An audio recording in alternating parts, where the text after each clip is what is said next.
Good evening and welcome to the Dollar Dogs and Beer podcast. I am your host, Andrew, and joining me tonight is Jason, back from his whirlwind tour around the world. And he is back once again to talk about the second half of our trade deadline coverage. Jason, how are you doing tonight? Hey, I'm doing good, Andrew. Guess you're just kind of trading Joe out for me this week. So Joe will maybe see you next week. But yeah, it's good to be back. Good to see you. Excited for more baseball here. Absolutely. We're getting into the good times of baseball, into the dog days of summer. Sure are. With all the crazy weather and whatnot involved. Yeah, I know. I'm pretty sure I feel like a couple teams were rained out yesterday. I know the Phils are doing a doubleheader today against the Nationals. But yeah, ready for a home stretch here. Last 2 months of the regular season. Yeah, and MLB absolutely made the correct call as we even moved the podcast from yesterday to today because of that weather ripping through Lancaster County right around when we were supposed to be going on. I'm really glad we were able to do that because Lidditz didn't get it too bad, but I heard you guys got hit pretty hard over in Ephrata. Yeah, we got hit decently. It went through pretty quickly, but like our lights flickered a couple times, and so I was like, maybe. So definitely the right call last night. More from a technical difficulty standpoint due to the weather. Yeah, I'm sure Luna wasn't too happy about it either. She doesn't mind the storms. She knew that. Yeah, she knew that it was coming. Like she was definitely getting a little needier than normal. Panting a little bit, but usually with storms, like she just kind of hangs out. Huh. Molly does not care for storms. If she's not asleep, she is not a happy camper. So at least you got that one. Definitely. So before we get into what are you drinking, I will mention I know, I was away all weekend. We were up at the cabin. It was a great time to get off the grid and relax. I didn't have to suffer through watching the Braves drop 2 out of 3 to the Cubs. And Joe's not here tonight to tell you all about it. I know. Isn't that a pity? So, I know one of the big things that happened over this past weekend was that brawl with the White Sox. We're going to hold that till next week. I want Joe to give more insight on that since he follows both Chicago teams much more closely. Plus, there's a lot of locker room and culture issues going on that are starting to surface. So we're going to hold on that this week, fans. We will bring that up next week first thing. Because I want to let Joe really rip in because I have a feeling he's got a nice rant coming up about everything that has happened over the last week, 2 weeks with the White Sox. So yeah, and we also don't know what the result of the suspension appeals is going to be right now, so we'll be able to provide even more information next week. Yes, so we will hold on that till then. So Jason, what are you drinking tonight? Tonight I am sadly finishing the last of my Cheerwine ales. So I know, but we're going down next month, so I'll definitely be trying to pick some more up. So I'll definitely maybe be bringing some back up here for you as well. I was about to say, grab me a pack if you don't mind. That stuff is absolutely delicious. And then Jason, now from Golden Road, you've had the regular mango cart before, right? Yeah, great beer. Well, since you're a man who enjoys growing really hot peppers, which were also tasty, I might add, they have the spicy mango cart. It's got a little bit of pepper kick in there. It's kind of like it's kind of like your red hot chais, not or the red hot ties. Excuse me. Not too bad initially, but then it starts to warm and burn a little bit on the back end.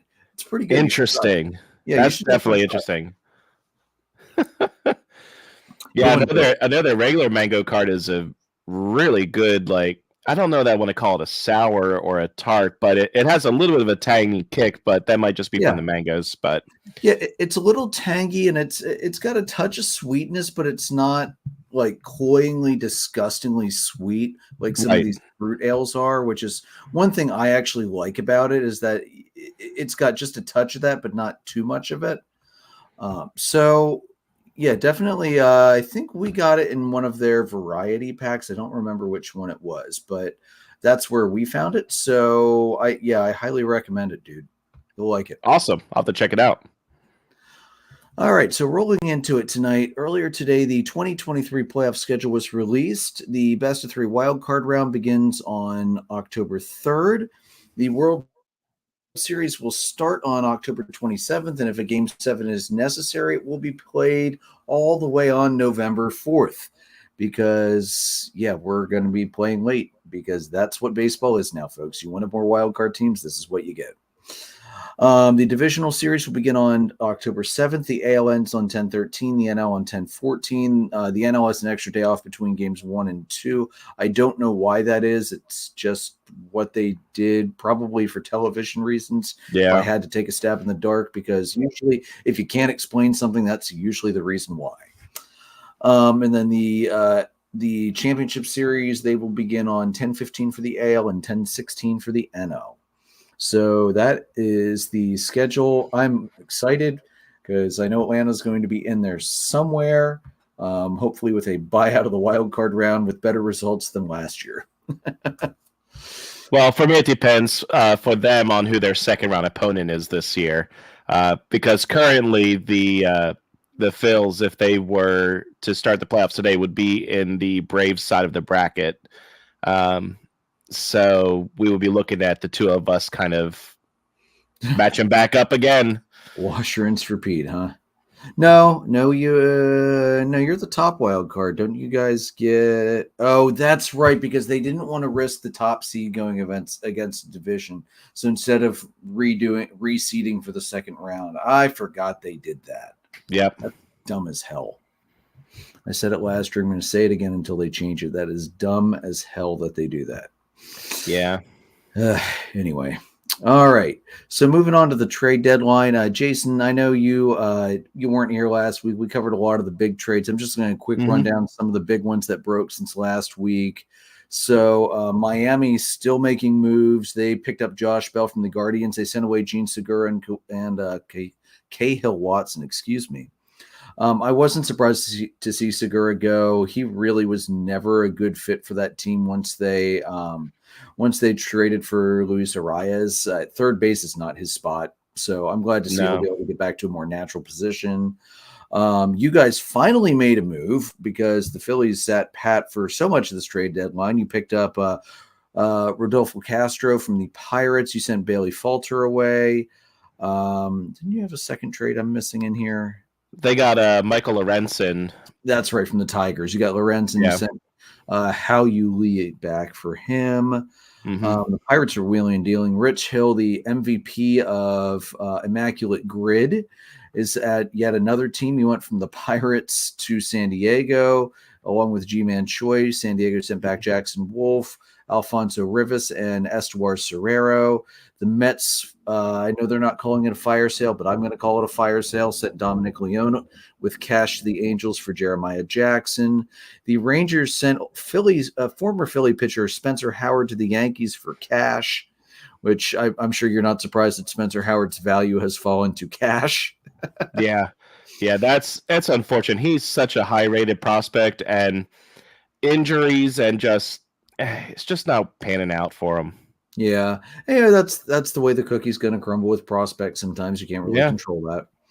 The Cubbies, they sent Manuel Rodriguez, Adrian Sampson, and a player to be named later to the Rays. They got back Josh Roberson and international signing bonus pool space. So that's going to be big for them to get a little extra money to spend in the international pool. The Cardinals sent Flaherty to the Orioles for Cesar Prieto, Drew Rom, and Zach Showalter. The Cardinals also sent DeYoung and cash to the Blue Jays for Matt Swanson, a right-handed pitcher. The Diamondbacks sent Andrew Chaffin to the Brewers for Peter Strelick. The Rockies sent Brad Hand to the Braves for Alec Berger, and Brad Hand can now check off the NL East bingo box. He has now played for every single NL East team, and is also another great choice for Immaculate Grid because he is just for NL teams. He's only played, I think, for one or two American League teams, Guardians and somebody else that I can't remember off the top of my head. The Mets sent Verlander to the Astros. They got back Drew Gilbert and Ryan Clifford to the Astros' top outfielding prospects.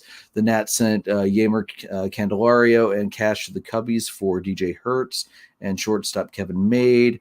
And the Mariners sent Paul Sewald to the Diamondbacks for Josh Rojas, Dominic Canzone, and Ryan Bliss. Oh, and the Mets sent Mark Canha and cash to the Brewers for right-hander Justin Jarvis. So it was, it started a little slow. It started with a lot of small deals, but the trade deadline, as always, did not disappoint. We had plenty of blockbuster deals go back and forth. The Mets, with their season basically being washed down the tubes at this point, said, we said we were going to compete in 23 and 24. Well, we actually mean we're going to try and compete in 25 and 26. And that's what really led Scherzer to say, yeah, get rid of my no trade clause. Get me the hell out of here. I don't want to be a part of a rebuild at my age. And that's understandable for, he knows time's limited. He wants another ring. Yeah, him and Verlander. I think he probably meant Verlander more than Scherzer, but Scherzer was the first one. Remember, he was the first hard sell to trade because that's true. His deal was good to go and then on hold for a while because, it wasn't just his no trade clause. He also wanted assurances that there wasn't going to be modifications to his deal, that his option would still be available. And I think they said, okay, you can have your option available, but we need you to pick it up, which he already did. So he'll be back with the Rangers again next season. So, okay. A little bit of backroom horse haggling as usual with deals like that. So my favorite thing about the trade deadline right now is hearing you trying to go through and pronounce all of these names. Oh, dude, that's my favorite part each year. It's awful. I am terrible with names, and if God forbid one of these players ever gets on and hears me butcher their name, please know it is not on purpose. It's just because I suck at names, and I usually can't find a pronunciation guide fast enough to help me. So, Jason, before we get into buyers and sellers, do you want to rant a little bit about what the hell Dombrowski was doing this past week? If it was last week, I absolutely would have had a bigger rant. But he's kind of come out and said that his reasoning for this is basically he's telling his big money players, hey, you need to go out and earn that money. So I kind of understand where he's coming from. I did like that they picked up another starter. They're going to roll with a 6-man rotation for a little bit, I think, which should help alleviate some stress on the arms. Because I definitely think part of the issue this year for some of the starters, Aaron Nola, was a good bit of fatigue from having such a deep playoff run. So I think that the 6-man rotation is good. Lorenzen pitched fantastically in his debut with the team. He went 8 innings, got the win. So I've seen different places saying that it's kind of a sneaky good deal because the Phillies only gave up a single A prospect for it. And I believe he's an outfielder, which the Phillies are finally blessed with outfielders. It took a while. Been a while to be able to say that, but no, Yuli is a second baseman. Okay, and there you have Stott's going to be holding that down for quite some time because I fully expect that they're not going to let this core go. They're going to keep Stott, Bohm, Marsh, Rojas. So yeah, he was an expendable piece, and yeah, I have no problem with that deal.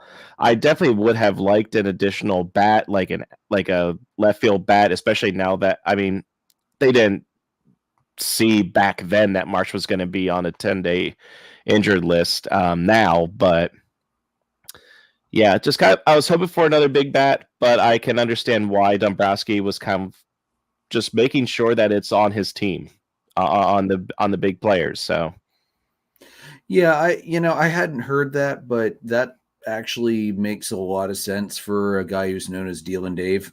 Yeah, when he wants to actually see some value for what he has already paid out, makes a lot of sense. Yeah. I was surprised they didn't go for a bat though. I really thought they were going to pick up a left fielder that has a Schwarber-esque bat, but maybe 30 points higher batting average, so it would at least be moderately respectable. Hey, he was up to 185 after the first game today, sir. 185. He's not still hitting. Is he still hitting leadoff?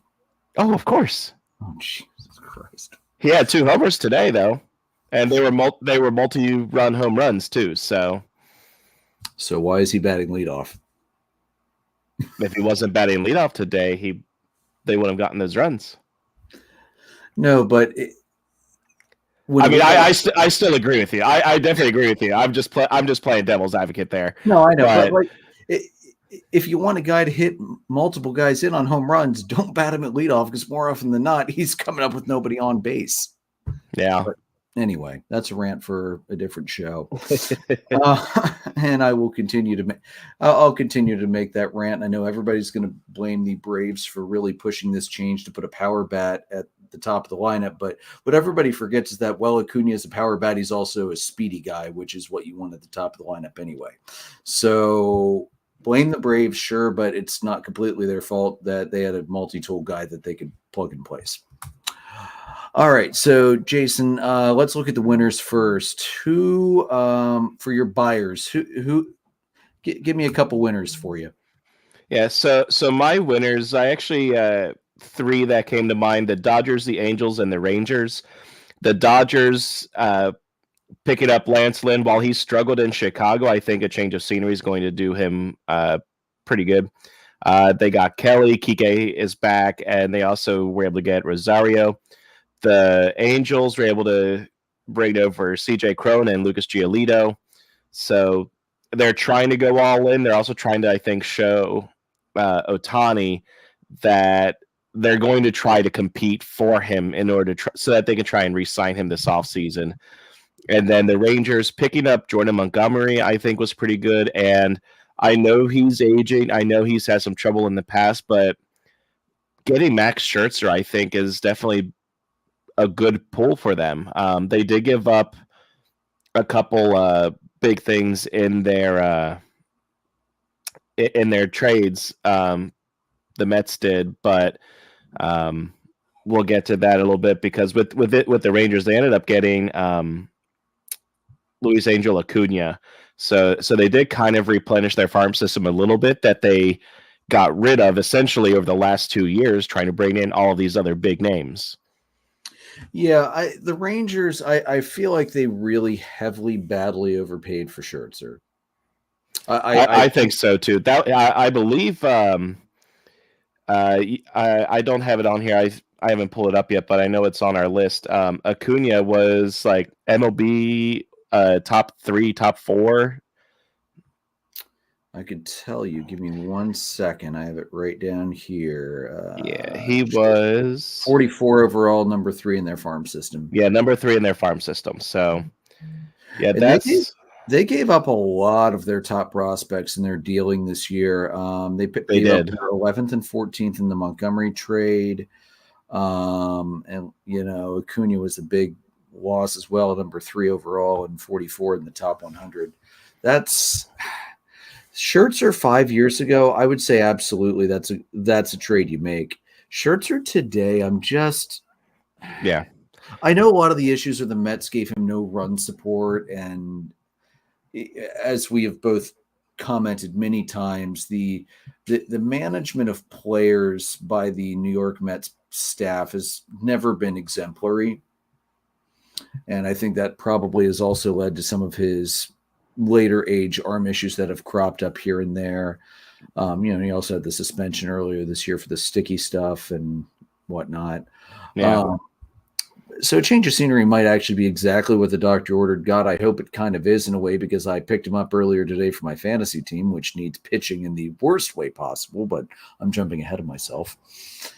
So, I agree with you. I hate how much the Rangers gave up, but I think what they brought in, that's going to be a scary staff to run out in October, to run out Montgomery, to run out Max Scherzer, and Eovaldi will be back by that point as well. I mean, if that's your top 3, that's a pretty good top 3 to go into the playoffs with. Yeah. The thing for the Rangers now is they need to win. If they don't win the pennant or World Series this year or within the next year or so, these trades are going to absolutely go down as some of the worst ones that they could have made.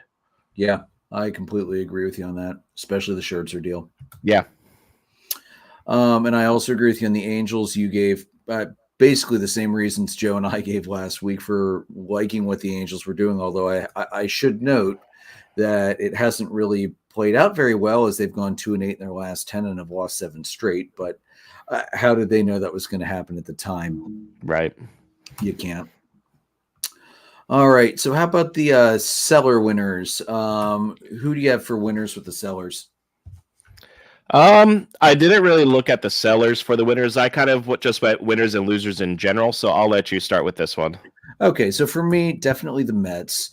As you mentioned, the Mets did a great job restocking their farm system with these trades. They got some top outfielders back in from the Astros. They got Acuna back from the Rangers. The nice thing about Acuna, if I'm not mistaken, he's middle infielder and outfield. Although I think he's probably going to be best as a middle infielder from what I was reading in his scouting report.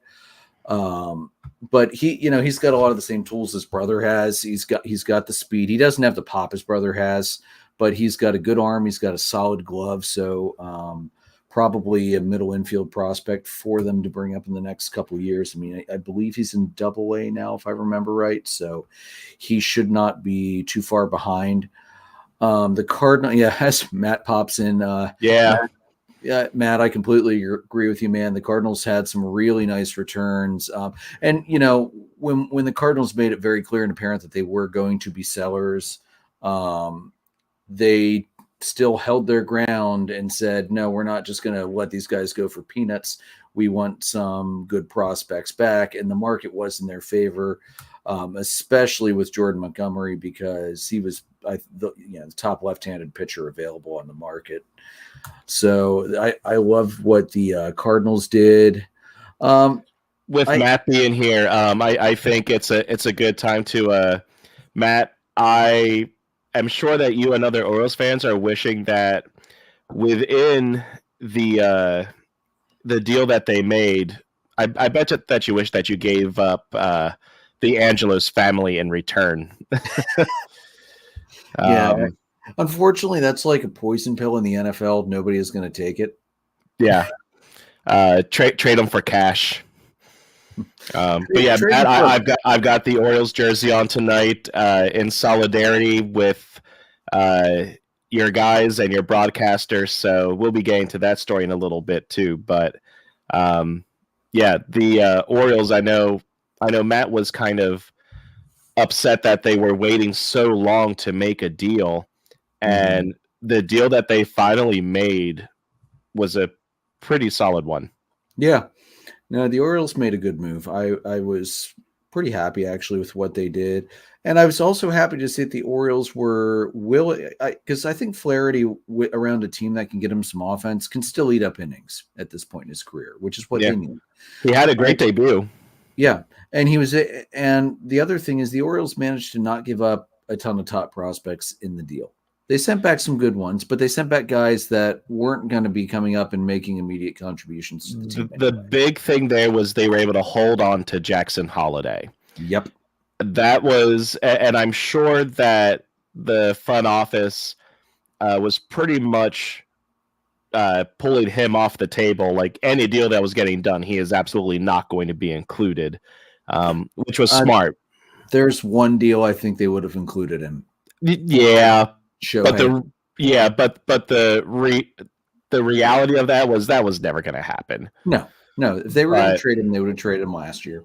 Yeah, but they literally could have gotten the top 5 prospects in baseball in a multi-team trade for the guy. Yeah, but they gave up one of their top prospects, but he wasn't. It's not Jackson Holliday. That's the main thing. It wasn't Jackson Holliday that they gave up. So, good move for the O's. Hopefully that bolsters their rotation a little bit, because you don't want to go into the playoffs with Kyle Gibson as your primary starter. Are you speaking from experience here, Jason? He wasn't a starter for us last year in the playoffs. That's my point. So, yeah, but I think that the Orioles also do have a decent rotation that's actually been stepping up lately, like Bradish and others. But I watched him pitch on TV the other night. Dude's got good stuff. Yeah. All right, and then how about the loser among the buyers, Jason? Who are you throwing on that list? Um, I don't know that I really have many people on it because the ones that were buying what they needed. Potentially, I would have the Guardians on this list. I don't know if they were necessarily buying or selling. They might. It's just kind of middle of the road there. Um, but like, I mean, they traded Ahmed Rosario for Noah Syndergaard and cash. Like that trade is just kind of interesting. Terrible. Yeah, terrible. But yeah, so I Matt, kind of had the Guardians there. Matt got back to you, Jason. It was Prieto was who we gave up, and he's an infielder on a team rich and young infielders. Good for St. Louis. Yeah. So that one should hopefully work out for both teams there. You know, Orioles get a starter for their run, and Cardinals in a rare down year for them, they can kind of start to rebuild a little bit within the system. Mm-hmm. Did you have any losers on the seller side? Oh, I did. I actually have two losers in here. Now the one is kind of a little harsh. But no, be harsh, please. Be harsh. Well, you'll like the team that I'm harsh on, but the main team that I think lost the deadline here was the Miami Marlins. Yeah, and they started strong. They started really strong with it. I kind of disagree that they started strong with their trades because they lost.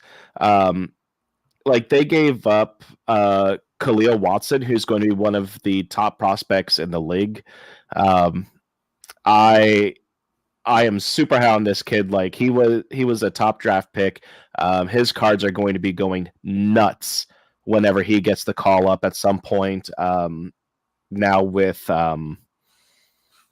Cleveland, I think it is. Also,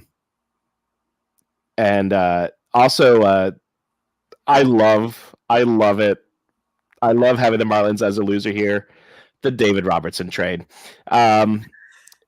His very first two games, he blew 2 saves to the Phillies with 2 home runs, 2 2-run home runs each night.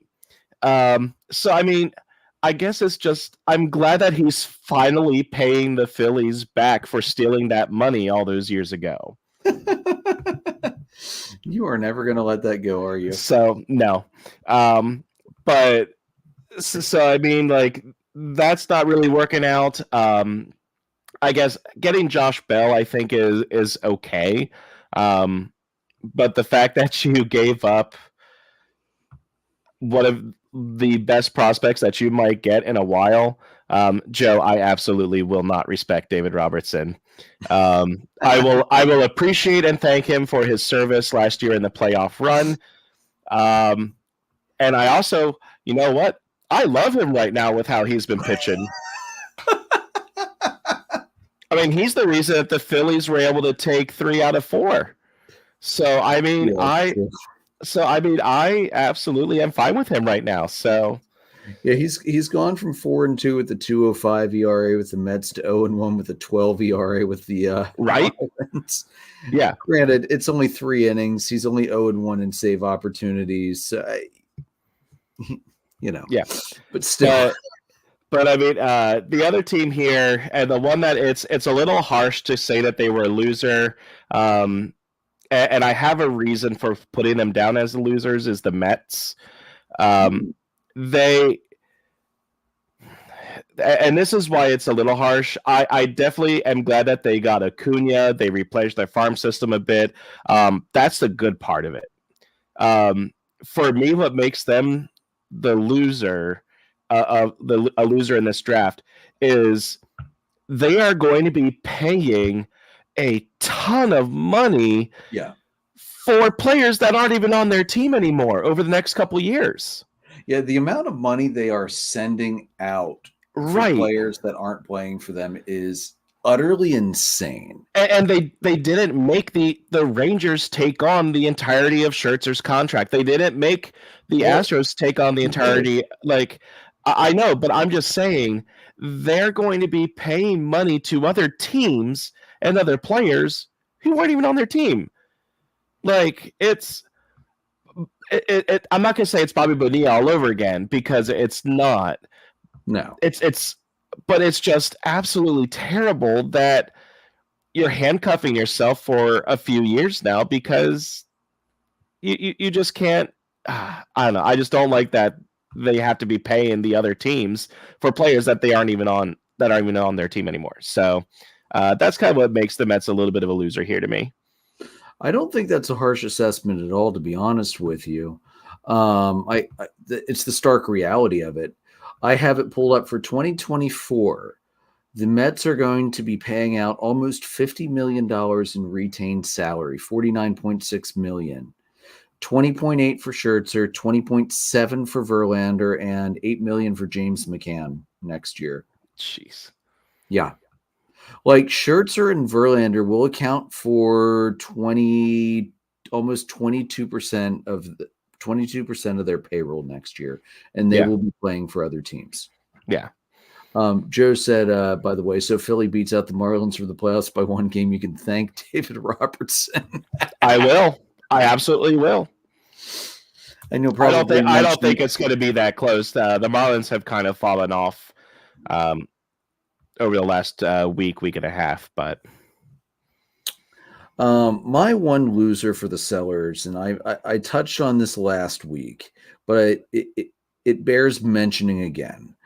The Braves picked up backup infielder Nicky Lopez and sent over Taylor Hearn, that left-hander that they picked up from the Rangers for cash. Taylor Hearn is a career 5.11 guy, career 5.11 ERA guy. He was just supposed to be an extra left-hander out of our pen if Dylan Dodd was delayed coming back off the IL. And he still had minor league options, which, as you know, Atlanta loves to use the options to cycle players between AAA and the majors better than just about any other team in the league. Well, they were able to take Taylor Hearn, who was horrible with Atlanta and gave up 8 runs in 7 innings, to get a guy that's got some speed, plays great defense, could actually drop a bunt down, considering Atlanta's had 2 sacrifice bunts all year, or something low like that. Hearn wasn't a great addition, but for what he was what he was. The Royals, what the hell were they doing giving up a solid backup infielder for this piece of garbage? He is a failed starter. Yes, he has the options. The Royals don't need a starter with options to cycle between AAA and the majors right now. Right. They need to be picking up prospects to rebuild with, not POS failed starters that they're probably just going to stash in AAA because he's so bad they don't need him. What was the Royals front office doing in this trade? And the fact that I know the Royals have a lot of young guys that they're not and they want to just run with their core right now. So they're not really giving up a lot right now because they didn't pick up very many veterans to give up. They had already, if you recall, they had already sent Aroldis Chapman to the Rangers back in, what was that, June, I think. So we knew they weren't going to be big players at the deadline, but the fact that you let Atlanta just dump a pitcher on you for a good backup literally probably the only spot on the entire Braves roster that could have used a significant upgrade was backup infielder. And you gave them probably the most perfect piece to fill into that spot for a pitcher they were just dumping, and probably, to be honest, Jason, we're going to DFA at some point anyway. Yeah. That was terrible by the Royals front office. I have no idea what they were thinking on that one. Makes no sense to me. While that being said, it was a fun trade deadline this year. It really was. I enjoyed watching the chips as they fell, and it's made me even more excited to watch the playoffs roll out over the next. Oh my God, we're only 2 months away. I can't wait. Yeah. It's crazy that it's that soon. Yeah, we're definitely getting into a home stretch here. So, or at least we're starting to round like turn number 3 here, preparing to head to home. But Yeah. so, how did the Cubbies do last week? Great week for the Cubs. They took 3 out of 4 from the Reds. Game 1, they lost 6-5. That was Stroman's 8th loss of the year, and Stroman went on the IL shortly after that, which makes sense. He's apparently been dealing with either it's some kind of a muscle injury, and he's been trying to compensate with his mechanics to be able to pitch through it. And I know Joe was pretty upset when he found out that was the reason why, given his athletic training background that he has. That's a case where your pitching staff and your training staff need to be keeping a closer eye on these guys. And when they see a guy clearly messing with his mechanics to gut through, and especially when it's showing very piss poor results like this, that's a big bad problem. So hopefully Stroman will be fine once he's back off the IL and can rest it. And then at least they were able to recognize that need and make that move, aside from waiting for weeks or months like the Yankees did. Yeah, that one we'll get into that. I think Joe wants to rant about that on Read the Room next week, so we'll leave that in reserve too, because Rizzo's one of his favorite guys. Right. And then the Cubs just decided to open up the floodgates. To open up August, they beat the Reds 20-9. Justin Steele picked up his 12th win of the year. I mean, the dude's 12-3. He's having a hell of a season. Actually, 13-3 after he beat Atlanta on Sunday. And then a 16-6 victory on Wednesday, a 5-3 victory on Thursday, which was a rare win for Tyone. Alzolay picked up his 13th save of the year for that one as well. And then the Atlanta series, Max Fried came back. It was Max Fried and blanked the Cubs. It was an 8-0 win for Atlanta in game 1. Here's the thing, though. I'm going to tie a little bit of Braves stuff in here, too, as the Cubs took games 2 and 3, 8-6, 6-4. It was good pitching matchups. The pitchers pitched well on both sides. The Braves kept, other than the game that they just blew the Cubbies apart, the Braves kept everything close in both games. I mean, the Cubs are a hot team right now. They are a team on the rise. They are only 2.5 games out of the lead in the NL Central. And in the wild card, the Cubbies are... Game and a half? 1 game. They are only 1 game behind Cincinnati for the 3rd wild card spot. That's why I wanted to look it up, because I feel like the wild cards are flip-flopping like mad. Yeah. Well, I mean, and the Reds right now are in free fall. They've lost, 8 straight? Yes. 8? No, they did win last night, but they're 3-7 in the last 10. So I'll say they definitely lost like 7 or something in a row, something like that. Yeah. So the Reds are not doing hot right now. So the Cubbies, they made smart strategic deals at the deadline. They brought the right guys in. They didn't get sucked into some of these crazy bidding wars. And I they kept Bellinger. Yeah, I was really happy to see that. And me and Joe were pretty sure last week that was going to be the case, that they were going to move into buy mode based on how they had been playing. But I'm not upset about the losses. The Cubs are playing very well right now. They very well could and possibly should be a playoff team come October. So did I want to take 2 out of 3? Yeah. Am I upset?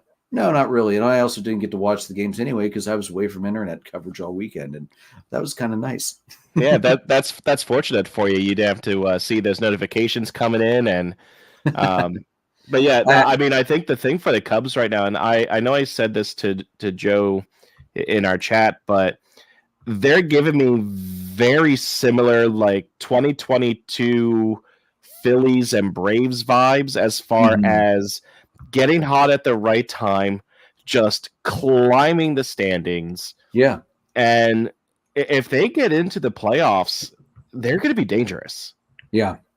That's a really good pitching staff they have. And the one thing the Cubs do really well is they play good defense. Mm-hmm. The bats might not always show up game to game. I know that's been a frustration Joe has mentioned more than once, is that they don't always hit consistently, but they do field very well. And as you know, in the playoffs, fielding can make a huge difference, Yep. even more than it does in the regular season. So, yeah, the Cubbies are definitely a team to be reckoned with. And hey, Joe, good series, man. Nothing but respect from me. And then before the Braves had the Cubbies last week, they opened up with the Angels. They lost game 1 4-1, but then the Atlanta offense turned back into the run cranker that it is. With a 5-1 victory on Tuesday. It was Strider's 12th win of the year. And then Chirinos picked up a win on Wednesday with a 12-5 victory. And that was when that was Giolito's second start or first start for the Angels. Probably his first start. And the Braves just pummeled Giolito. He was gone out of that game, I think, in like 3 1/3, 3 2/3, something like that. So, yeah, that's a tough team to make your first start against with a new team, too. So, oh, yeah. A free swinging team that's got a ton of power like Atlanta. Yeah. We are up to 3 guys now that have 25 home runs, I believe. And we have strong potential by the end of the year to have 5 guys with 25 plus home runs. That's nuts.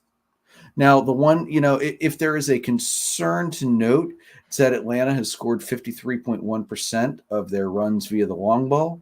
And that does not make me super happy because I don't like relying on the long ball.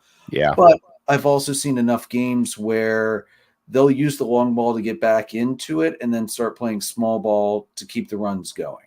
So it's a high percentage, but it's also because they're also hitting home runs at a ridiculous rate as well. So I think that statistic is a little bit misleading. Unlike, let's say, the 2020 Reds. Remember that team going into the playoffs? Oh, yeah. 60% of their runs via the long. And I know stats are a little off because it was the 2020 season. I understand that. But, that was the one thing that we talked about before that series, because they got knocked out by Atlanta, is that how are they going to do when they can't score runs via the home run? And as we found out, it's whimper and run away crying because they had no way to score runs. So I don't think despite the high percentage, I don't think it's as big of an issue for Atlanta just because they can crank out runs from any part of that lineup at any point in any game, frankly. So, yeah, I was really happy, though, to see them welcome Shohei Ohtani and the Angels in and show up very well against them and hopefully make a good impression on Shohei that, hey, Atlanta's a great place to come and play baseball, even though there's no way in God's green earth that Liberty Media will ever authorize enough money to sign Shohei Ohtani. And even me, as a partial, very, very, very, very, very partial owner of the Atlanta Braves. Oh, my God. Here we go. Yes, I actually do have 1 share of stock in the Atlanta Braves. So I am legally a part owner of the Atlanta Braves, granted an extremely limited part owner. This is the part of the show now where Andrew reminds us all that he is a partial owner of the Braves. And a voting member. I'm a voting owner, too. Okay. I don't know what the hell they're going to ask me to vote on, but I will share it when that time comes. But yeah, no, actually, I don't even think I brought it up the week I bought the stock. I think this is the first time I brought it up on the show. So, I know I've kept that to myself for a long time. That's very surprising, actually. Right? I know me. That is very surprising. All right, so let's move it on here, Jason. Fantasy, you did beat me 14-11 last week again.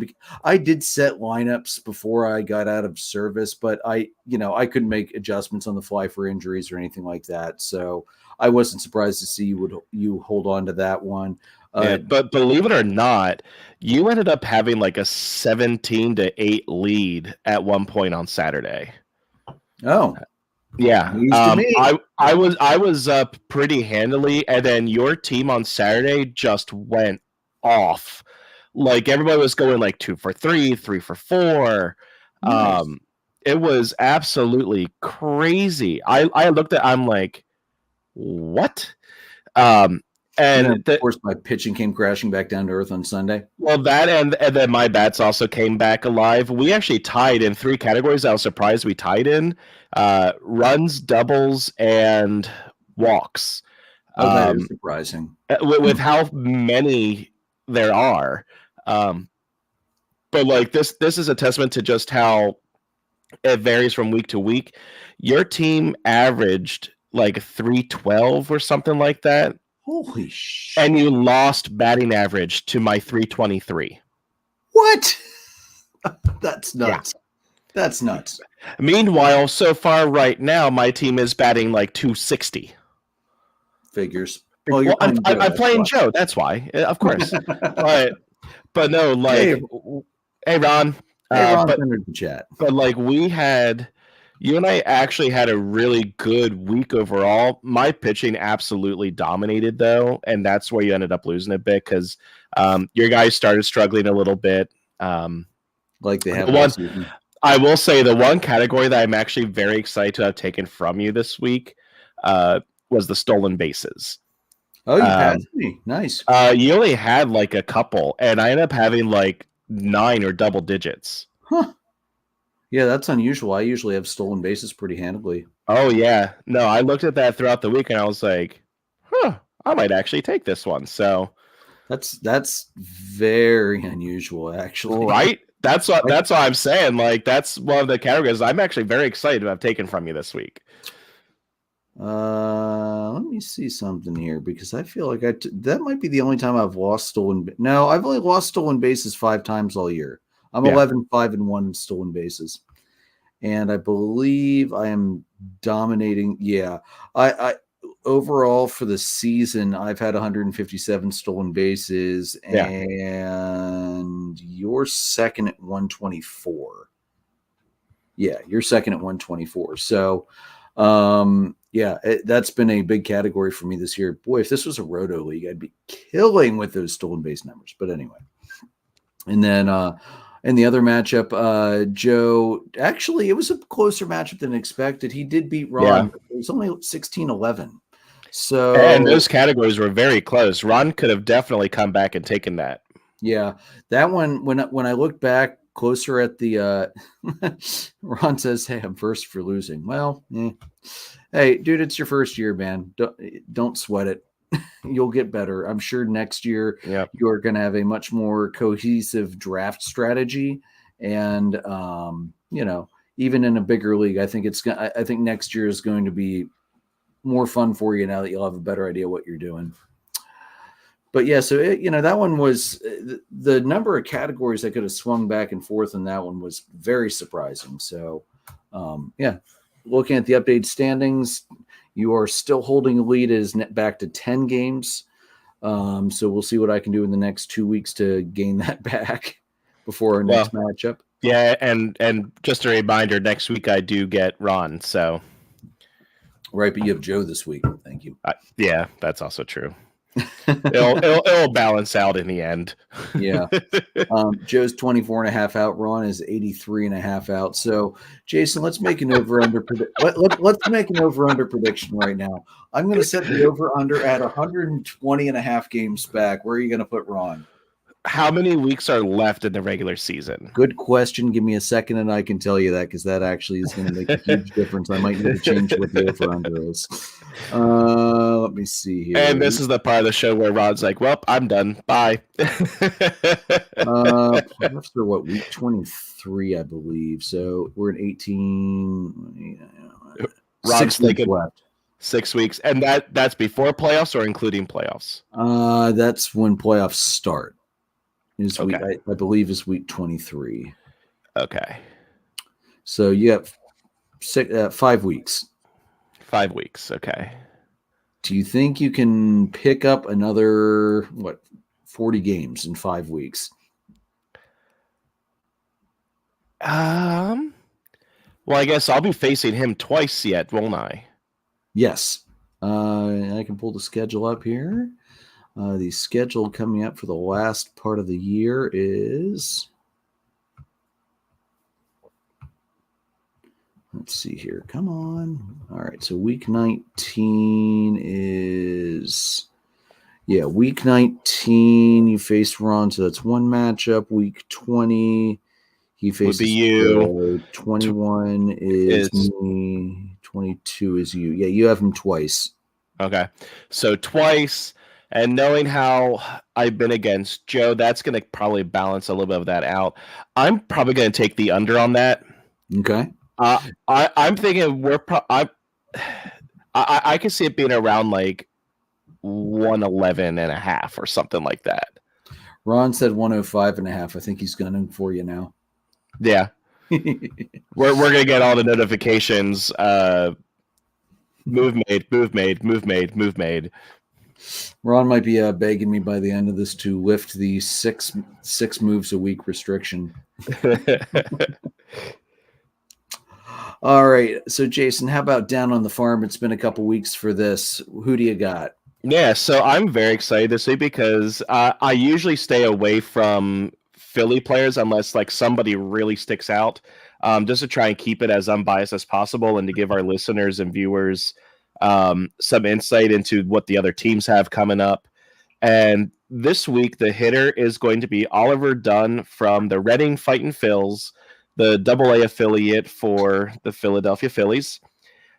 He batted .435 with 4 home runs and 11 RBI in the last week. So that was a pretty immediate decision that I had to put him up there. So Oliver Dunn from Reading, great week.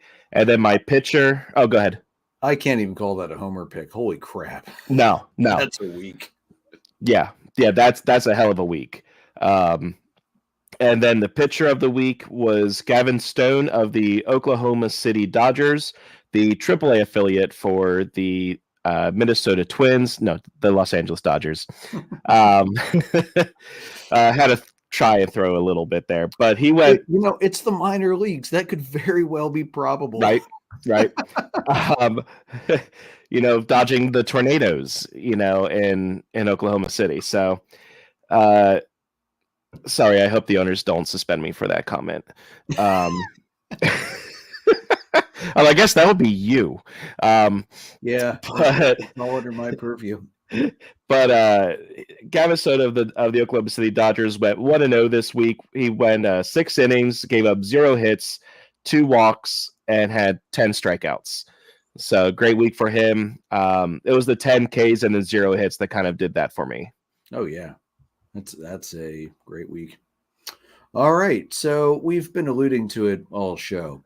Let's get into this utter garbage fire that the Orioles ownership has pulled here.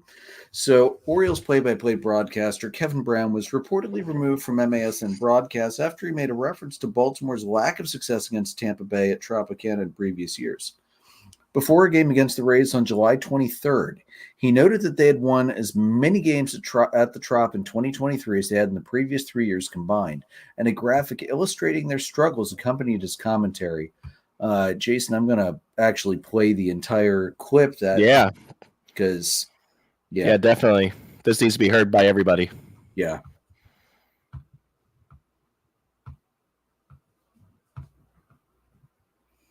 The Orioles have a chance to do something special today. They do something for the Orioles. Brandon Hyde has felt like this has been maybe the toughest ballpark to play in, but the Orioles have a chance to do something special today. They've already clinched at least a split in the series, winning 2 of the first 3, and they can pick up a series win behind Tyler Wells today. It's been a minute. The Orioles split a 2-gamer with the Rays in June. They had lost their last 15 series here at Tropicana Field. You have to go back to when our now colleague Brad Brock picked up the win in the series finale, June 25th, 2017, the last time the Orioles won a series here at St. Pete.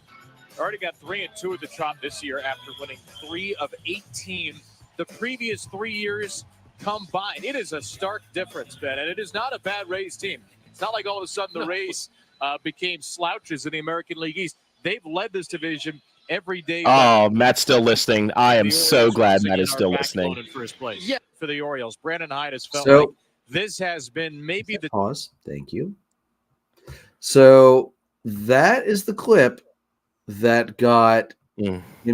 That is what got him suspended. Matt, yeah, exactly. Such inflammatory remarks. Jason, I had my wife listen to this last night. As you know, she is she's starting to get more into following baseball, but she's not where we are yet. And she couldn't hear anything that merited a suspension either. I don't think anybody could.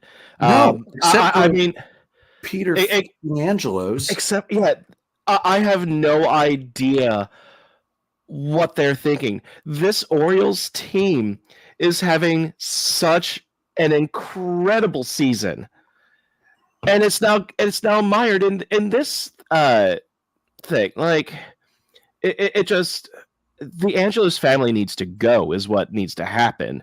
It's not going to happen, but I just don't understand. I could understand it if he was being derogatory to the Orioles or even to the Rays.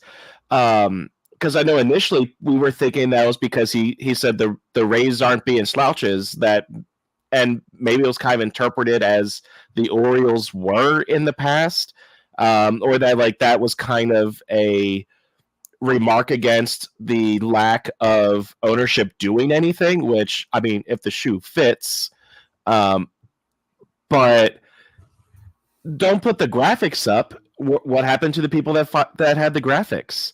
He was attributing this to how good the Orioles have been this season. Mm-hmm. And honestly, I was listening to, if you go online, go to Twitter and just search for his name, you see basically every single broadcaster for every other baseball team is just stunned by this, and they are absolutely on his side, as they should be. But I mean, you're having even the Mets play-by-play broadcaster, his name is escaping me right now, but he said in his clip, if the Angelos family doesn't want him, there's 29 other ball clubs that will be glad to have him. Yeah, absolutely. Was it Keith Hernandez or Ron Darling you were thinking? I believe it was Keith Hernandez. Yeah. But it's Gary Cohen. Okay. Thanks, yeah. Matt. But no, like, and talking with Matt and being in like a chat with him at work, I just, I can't imagine just the fury of all Orioles fans. Like, I like the Orioles. Like, I consider myself like kind of a fan. I mean, like, I have their jerseys. They're my favorite American League team. They would be my second team.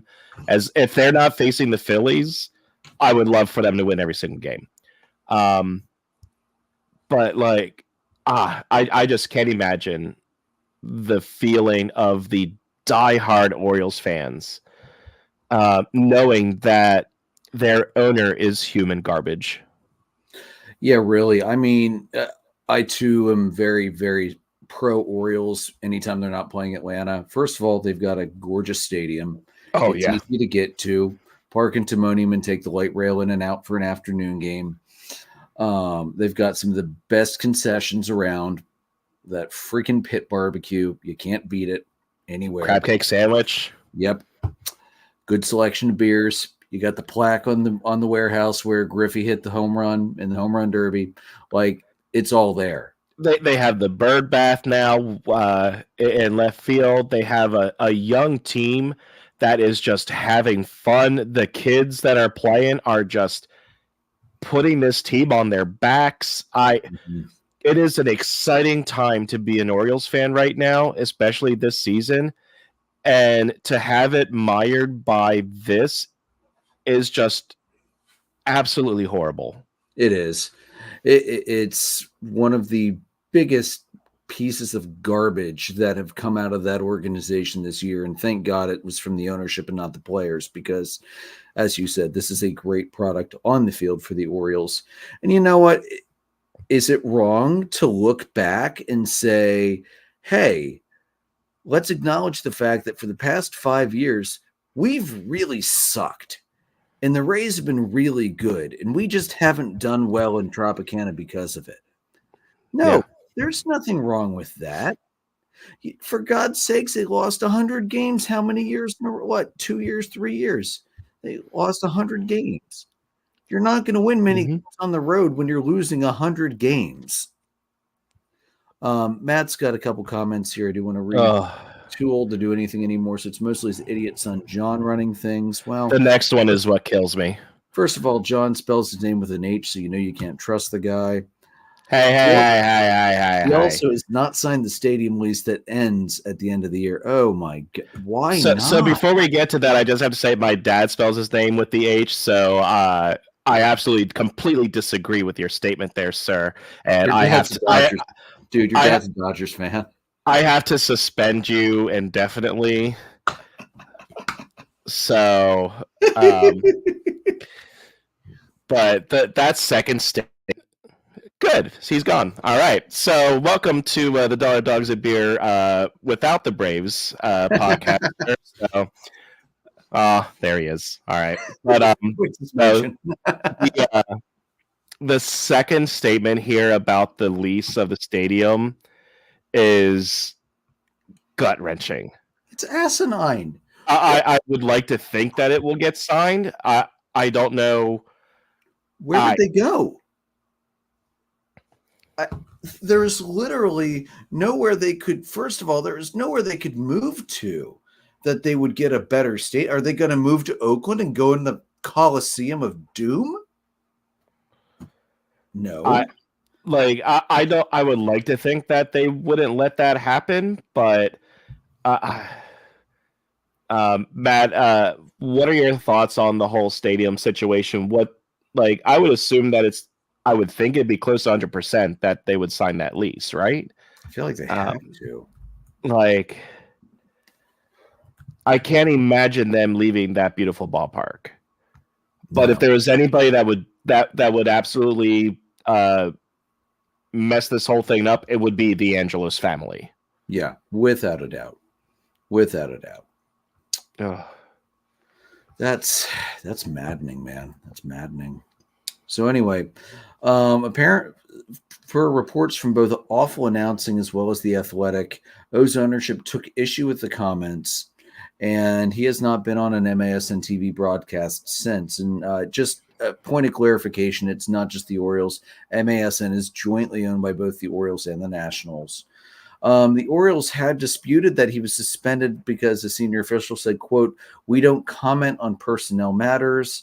We look forward to hearing Kevin's voice soon." That feels like such a slap in the face. Oh, Matt got back to us here. He said, "I have heard of no contingency plan. I just keep hearing they're going to get it done." I hope so, because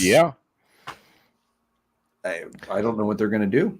I mean, and they kind of again, I'm not familiar with their broadcast team, but it sounds like they did something similar with a prior broadcaster who was really popular.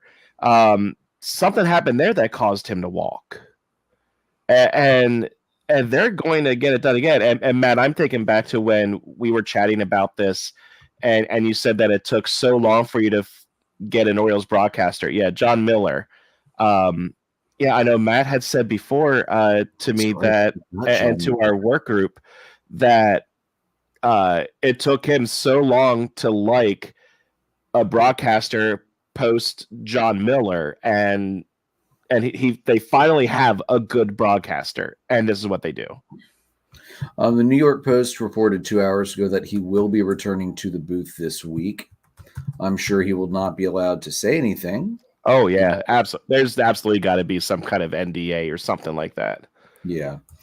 Give me 1 second here. I'm trying to find John Miller's page to see where else he was. And I cannot find no, I can't find it.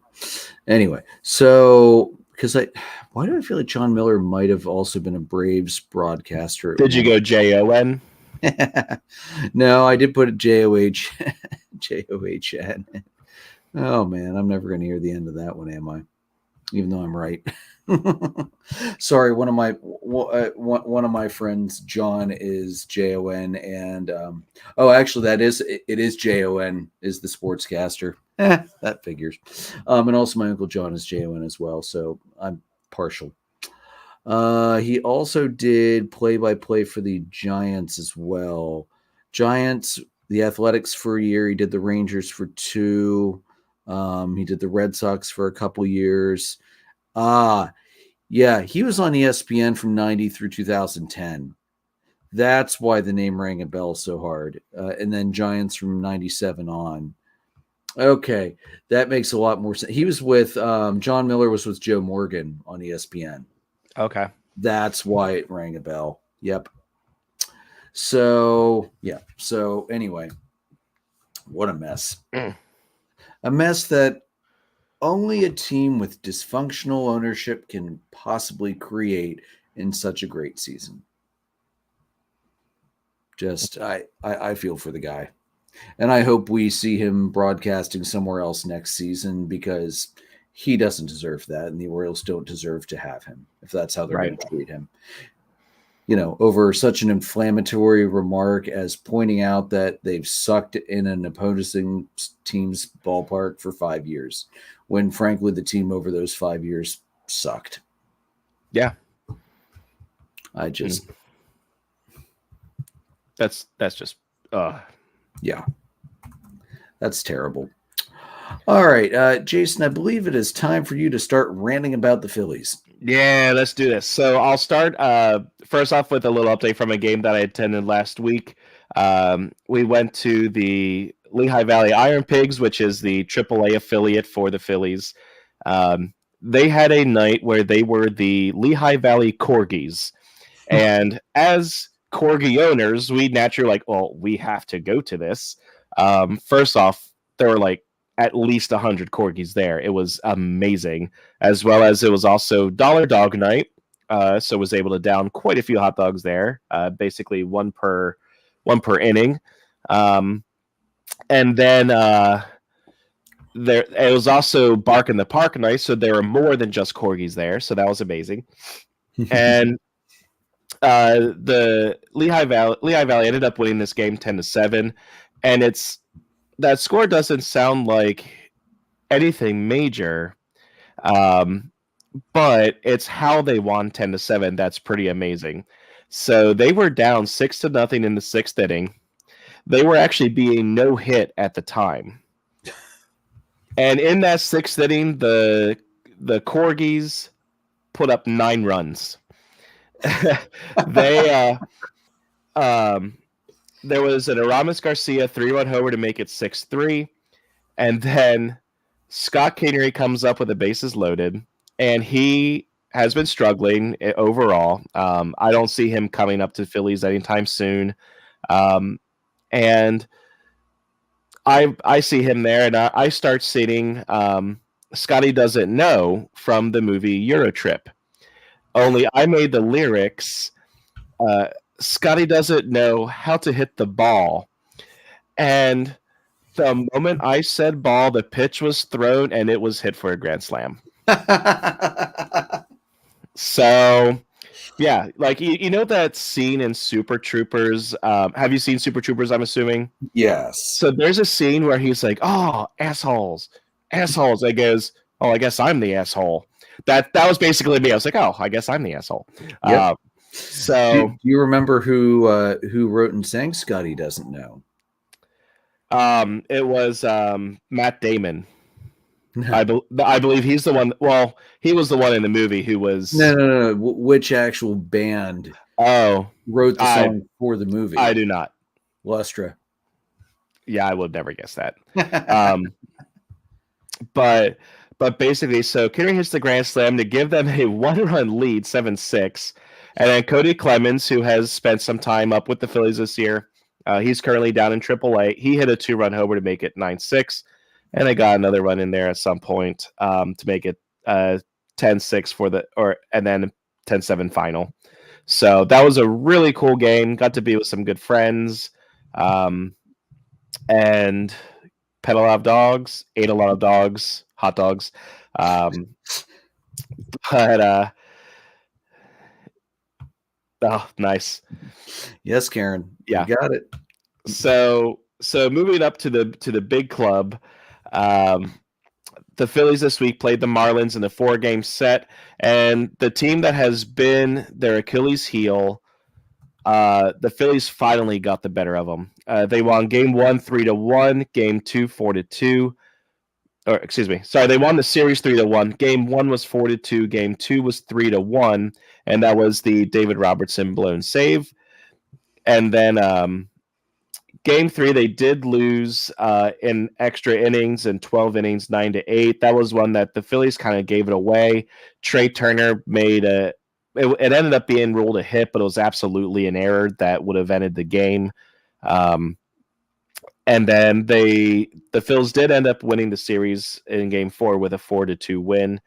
So then they came home and played the Royals. They lost Game 1 7-5, won Game 2 9-6, and won Game 3 8-4.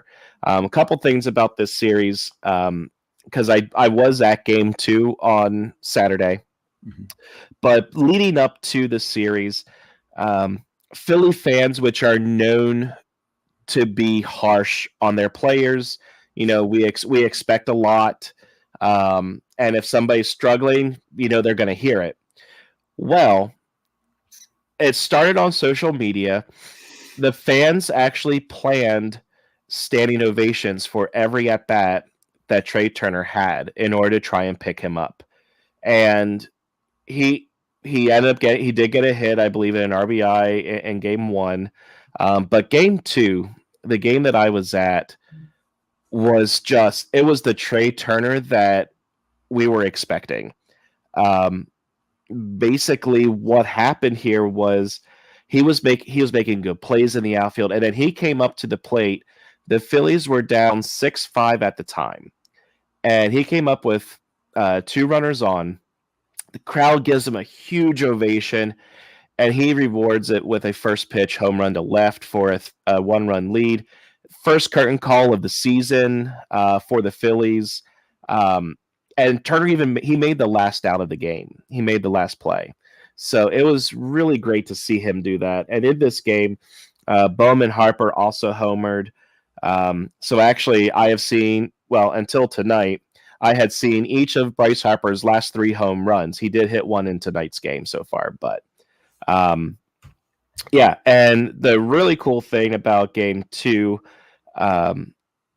aside from the game itself, was it was photo night, which I had no idea it was a photo night. I had no idea what photo night meant, but basically what it meant, since we were there when the gates opened, we actually got to go down onto the field prior to the game. And basically, there were roped sections going around the outfield, and all of the players except for Real Muto and Sanchez, because they were needing to warm up because he was the pitcher for the game. But everybody else basically walked around the outfield, greeting fans, letting them take pictures of the players, doing selfies. They didn't do autographs so that they could keep it moving. But it was really awesome because I got to high five or fist bump basically every player, including Bryce Harper and Trey Turner. It was really something special to be that close to these superstars and these big players for my favorite team. I got a lot of pictures here. John Middleton came out. I was able to shake his hand. He was very thankful for the fans that they came out. So let's see. Let's just show up a couple pictures here. So I know he ended up getting hurt later in the game, but we did get a selfie with Brandon Marsh. That's me and my brother-in-law, Dan. And then we also, we got our, how tall are they when you're close up? They are quite tall. So I follow-up question on that. Is it as bad as when you're right next to college level defensive and offensive linemen warming up, feeling dwarfed? A little bit, but some of them like they didn't dwarf you as much as some of the other players did. Because I got to tell you, from when I was with the Blue Band and we were down on the field getting ready to pregame, and the offensive and defensive linemen are warming up right now, we're like, Jesus, that's a big man. Yeah. Well, and some of that too is they have that bulk too. Like the ball players, they don't have that quite the bulk. But you're not talking about 6'7", 320. Yeah.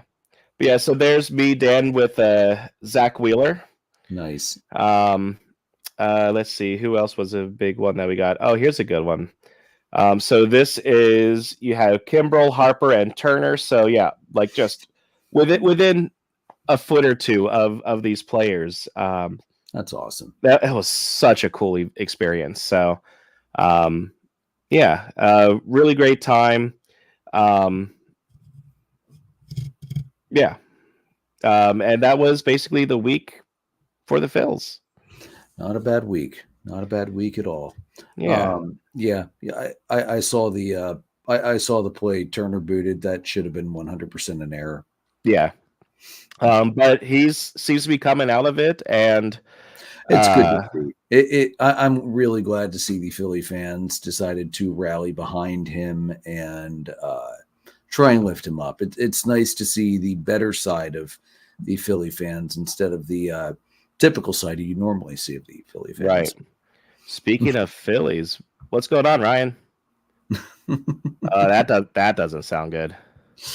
Well, I mean, it's not as bad as Acuna getting nailed on the elbow with a riding inside 97-mile-an-hour fastball earlier tonight that took him out of the game. Oh, I was thinking that it means that the Phils did something bad with those emojis. I know the game's tied at 4 at the moment, but Phils went up 4-2, and Jeff Hoffman gave a Phillies are doing Phillies things currently. That sounds about right. Yeah, they're due. I mean, I look at it too as it's hard to win both games of a doubleheader. Always. And especially, I mean, tonight they have some of the B lineup in, like they have Rodolfo Castro, Stubbs in. Like, tonight's not a game that I was really expecting them to win. But yeah, so moving on from the Phils, they'd had a great week. They were 5-2 this week, so they're currently tied for the top wildcard spot.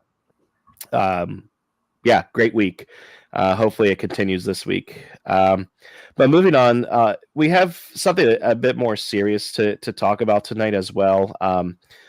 Domingo German for the Yankees, he voluntarily entered inpatient treatment for alcohol abuse and was placed on the restricted list this week. If you remember, he did throw the 24th perfect game in MLB history this year. And even though he's had a rough season, being 5-7 with a 4.56 ERA. So, General Manager Brian Cashman of the Yankees has said that he won't be pitching again this season, which is absolutely the right thing. He needs to get himself straightened out. He needs to get the help that he needs. And Cashman said, certainly it's a very serious issue that affects way too many people, unfortunately. And hopefully the steps that are being taken today will really benefit him for the remaining part of his life, because it's a very serious problem that you need to address head on. And these treatment places are significant steps, hopefully, to helping him get the tools to solve it. Mm-hmm. He has had issues on and off the field in his career. He'd had a 10-game suspension in May after being ejected from a game in Toronto for using an illegal sticky substance. And he was banned 81 games by MLB earlier in his career over an alleged domestic violence incident. So it's really sad, but also hopefully encouraging that he can get the help that he needs. So really just wish him the best of luck and just really hope that he's able to kick this. Yeah, absolutely. Having family member and also a very close friend that have gone through and are currently going through AA, just wish him the best of luck. Yeah. All right, moving on to the hot list. So for me, for my hitter this past week, I had, even though it pains me to do this every time I put him on here, Freddie Freeman, 500, 536, 923 slash line, 13 hits, 5 doubles, 2 homers, 7 RBIs, 8 runs scored, only 4 strikeouts, and 3 stolen bases, too.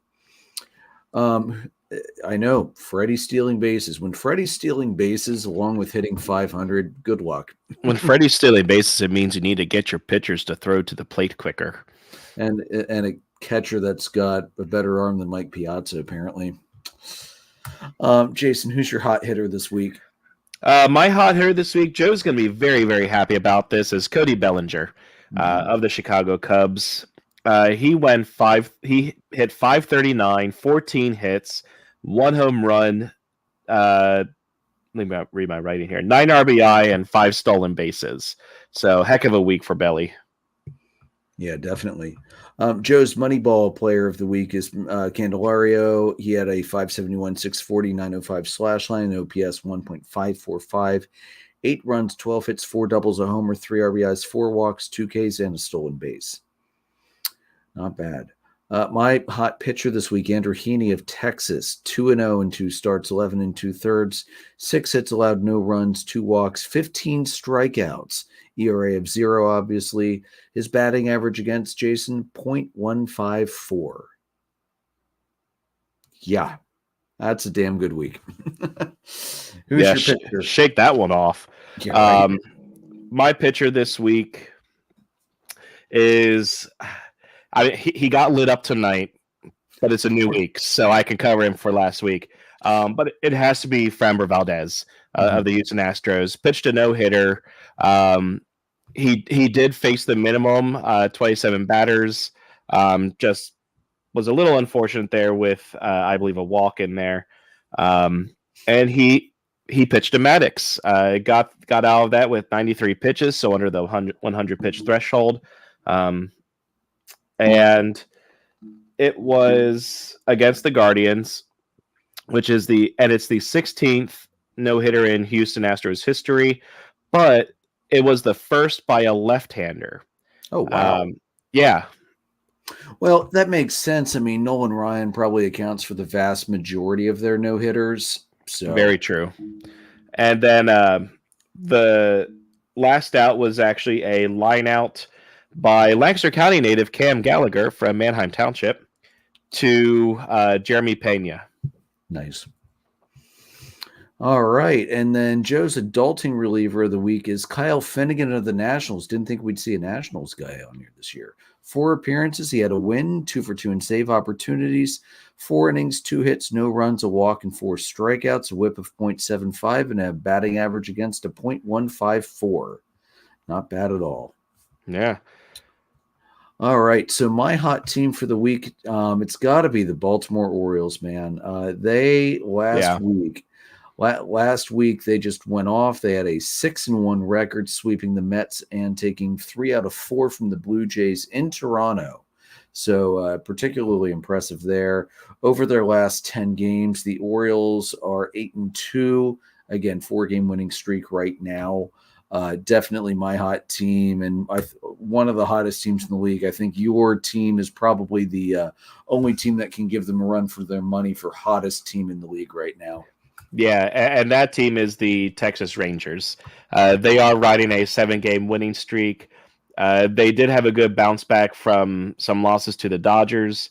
They're 7-3 in their last 10, and currently those 7 wins are all in a row right now. So, hey, nothing wrong with that. Yeah. And although Joe is not here, I'm sure Joe would have to make the homer picking call. The Chicago Cubs, his hot team, and they are lightning hot right now. You don't want to face this team right now. They did lose last night, but they did beat the Mets tonight 3-2. Like I said, last week they did take 2 out of 3 from Atlanta. They took 3 out of 4 from Cincinnati.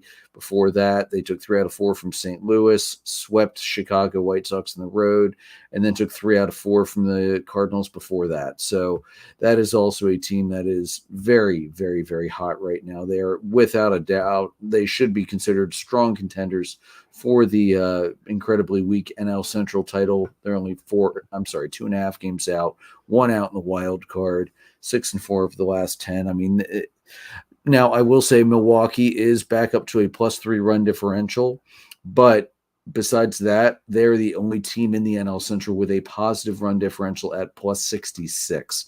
Everybody else is below. Yeah. So, yeah, Cubbies are, whether Joe wanted them or not, which I'm sure he did, Cubbies are the hot team. And, one thing Joe did mention in the chat earlier, I forgot to bring up, you can't help but be excited by them at this point in the year. Justin Steele should be a Cy Young finalist with how he's pitching. I completely agree with that, especially looking at his numbers against Atlanta. And Yeimer Candelario has been a great addition. And I completely agree with that. He was probably one of the best pickups the Cubs have made at a trade deadline in the last couple years, I think. And he could very well push them through. I wouldn't be shocked. All right, looking ahead, Atlanta on the road all week, 8 games in 7 days. Lucky them. For the Pirates, a loss last night. Strider versus Moldisnik. Trinos versus Keller tonight. The Braves did tie that up in the 9th at 6-6. Like I said, Acuna was taken out of the game earlier. He got hit by a 97-mile-an-hour fastball right in the elbow, and I did hit the guard, so hopefully it's just going to be some swelling. Braves are actually up 8-6 going into the bottom of the 9th, so here comes Iglesias, I would assume. Tomorrow, Fried versus Priester, Elder versus Falter, and then for the Mets, because we've got a doubleheader makeup in there, Morton versus McGill, Strider versus Quintana. The second game of the doubleheader, neither team has announced a pitcher yet. I'm assuming both teams will use a taxi squad starter for that game. And then the Sunday game is Chirinos versus Senga. So big week for Atlanta. They need to start righting the ship a little bit. I know they're going to be fine, but I would personally feel a little better if they would start at least splitting, or if not taking these series that they should be taking. Cubbies 3 at the Mets, Smiley versus Senga, Tyone versus Carrasco, Hendricks versus Peterson. 3 at the Blue Jays, TBD versus Barrios, Steele versus Bassett, Smiley versus Ryu. I don't want to run into the Cubs right now. That is a chainsaw waiting to cut through a tree. And it's also a good week for the Cubs because they only have to run Tyone once. Phillies 4 versus the Nationals, Wheeler versus Williams, Suarez versus Gray, Lorenzen versus Gornola versus Corbin, 3 versus the Twins, Sanchez versus Keuchel, Walker versus Lopez, Wheeler versus Gray. And then the Orioles this week, 3 versus the Astros, Rodriguez versus Valdez, Flaherty versus Javier, Kremer versus Brown, 3 at the Mariners, Gibson versus Castillo. That's going to be a good game. Bradish versus Kirby. Actually, that might be a better game. And Rodriguez versus Miller. So, Jason, the Nationals and Twins, man. Got to win the series. You guys should at least split the Nats, but really you should take 3 out of 4, and you should take 2 out of 3 versus the Twins. Yep, and they're at home. Basically, they're in the middle. The hard thing for them right now is they're smack in the middle of a 17-day run. I hate that. So they're playing well. They just kind of need to keep doing what they've been doing. They did win game 1 today behind Zach Wheeler. Home runs from Bohm, 2 from Schwarber. Harper was tonight. Don't you love doubleheaders? Jay Cave. Can't keep it. And Jay Cave had one this afternoon as well. So gotta at least split, preferably take 3 of the 4. Again, it's hard to win both games of a doubleheader. So, especially when you're throwing out Rodolfo Castro and other B leaguers. But I'm actually a little disappointed because I have the game Thursday when Nola's pitching. I'm like, well, there goes my 3-game winning streak, I bet. So I'm taking my mom to this one as kind of like a thank you for all the years that they would take me to games. So it should be a good time. And The other thing here, just a quick note for the Orioles. I hope you didn't jinx them by taking them as your hot team. They were up pretty handily on the Astros and just lost 7-6. Oh no! So Matt, I don't know if Matt's still listening or watching in, because I'm sure he was probably mainly trying to see what we would say about the broadcaster stuff. But sorry, Matt. It wasn't me this time. It wasn't me. For once.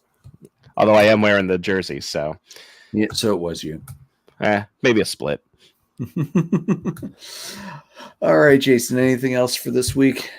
No, good week. Really good week in baseball. It was there was a lot to go over, but we got it. Yeah. I just can't wait for Joe's rants next week in the White Sox. It's gonna be great. That's going to be good, folks. Tune in for that. That's going to be a good time. I'm sure Joe's got some very, very good insights that he is ready to just drop and let go scorched earth in the White Sox. And just a reminder that next week is when we'll be talking about the fight with the Guardians, Jose Ramirez and Tim Anderson of the White Sox. So something that I'm really curious to hear about from Joe, and see if he mentions this. Did you notice that the umpire just kind of backed out like a ref in hockey and was like, cool, have fun? Did you see how quick they dropped gloves and helmets? I wouldn't have wanted to try and break that up. That's fair. Like they dropped them like hockey players very quickly and were getting ready to throw haymakers almost immediately. I don't blame the referee for getting the hell out of the way of that one. That's just, it's the same thing when you have the two linemen back off and be like, yeah, this is not the time to break this up. Let him blow some steam off and then jump in on him. Yeah, but as we saw, so that'll be next week. Take a punch. Yeah, so that'll be next week. Tim Anderson takes a punch about as well as Jose Bautista does. So, guys, you can find audio recordings on Anchor, Spotify, Google Podcast, Apple Podcasts, and anywhere else you look up your podcasts. We're live on YouTube, Facebook, and Twitter. Merchandise is at redbubble.com. And follow us on the Facebook page, facebook.com/dollardogsandbeer. Our Twitter handles at DDAB_podcast. All three of us are still on Twitter. I'm at PowerLord314. Jason's at JRicker300. Joe's at JoltonJoe35. We're presented by Dark Arrow Podcast, LLC, and sponsored by Whiskey and Blade Barbershop in Lidditz. Is it even Twitter anymore, or is it just like X? I refuse to call it X. It's still Twitter. Screw that. And screw Elon Musk. Can't stand him. Guys, may your dogs always cost $1 like they did during the Lehigh Valley Corgis night. Oh my God, Jason, those were the best logos I've ever seen, especially the accentuated rump on the Corgis. That's fantastic. Yeah, everybody look it up if you can. It's absolutely fantastic. I did get a shirt, of course. So like I said, may the dogs always cost $1. May the beer always be cold. Have a good night, guys. We'll see you back next Monday.